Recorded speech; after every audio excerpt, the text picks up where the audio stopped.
네, 반갑습니다. 미남노무사TV 김재명 노무사입니다.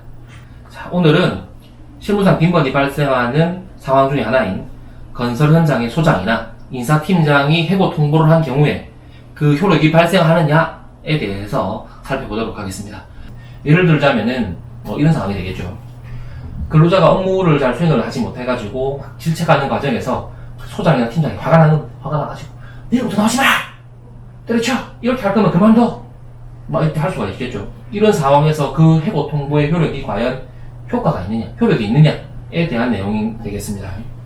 원칙적으로 계약 해지 의사표시, 모든 의사표시는 본인이 하게 됐습니다. 계약의 상대방한테 본인이 해야 되죠. 근데 근로계약은 인사팀장이랑 근로자랑 체결한 게 아닙니다. 인사팀장이 월급 주는 거 아니지 않습니까? 그래서 사업주가 내일부터 나오지 마라. 한 달만 근무하고 그만둬라. 이렇게 얘기를 해야 되는 건데, 그래서 소장이나 팀장이 한 거는 해고 효력이 없습니다. 그러면은 근로자 입장에서는 억울하지 않습니까?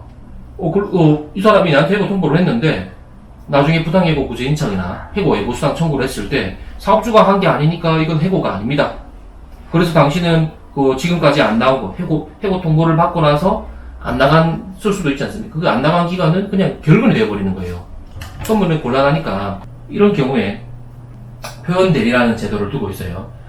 의사 표현을 하는 데 있어가지고 그 권한이 없지만 권한이 있는 것으로 본다는 게 규정이 되겠습니다. 세 가지가 있는데, 첫 번째, 대표님한테 그러한 권한을 위임받았다 인 경우입니다.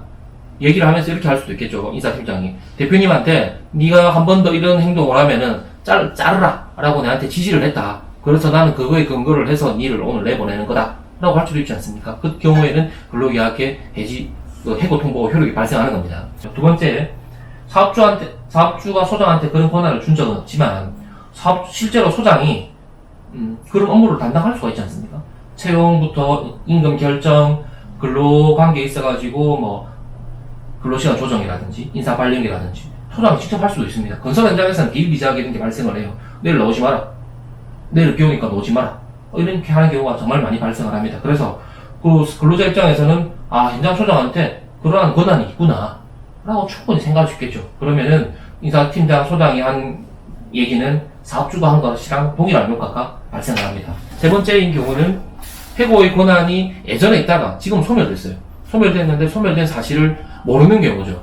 근로자가 모르면은 이때는 해고 통보의 효력이 있습니다.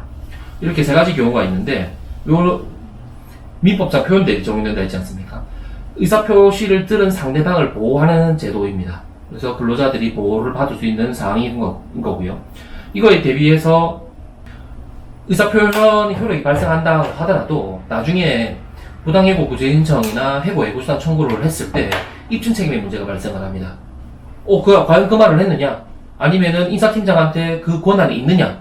다툼의 여지가 있다는 겁니다. 그래서 근로자 입장에서는 항상 그런 얘기를 들었을 때는 인사팀장이나 소장한테 확인을 하셔야 돼요.